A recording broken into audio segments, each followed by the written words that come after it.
Dinagsa ng mga Kawayenyo maging ng mga bisita mula sa iba't ibang bayan ang grand lighting ceremony at opening ng Paskuhan 2024 ng LGU Kawayan kagabi, 2 ng Disyembre.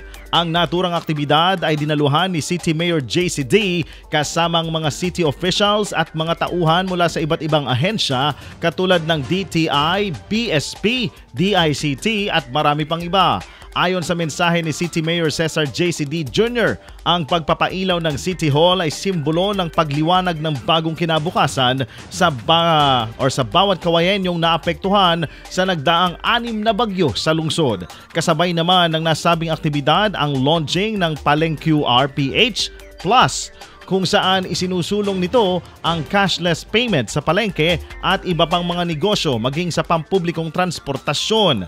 Ayon kay Ms. Eva Lynn Marcos, Area Director ng Bangko Sentral ng Pilipinas, malaki ang tungkulin ng local government units sa paglunsad ng Palengque RPH Plus dahil sila ang naglalabas ng ordinansa para isulong ang paggamit nito ng mga residente. Samantala, nagtapos naman ang nasabing aktibidad sa isang magarbo at makulay na fireworks display.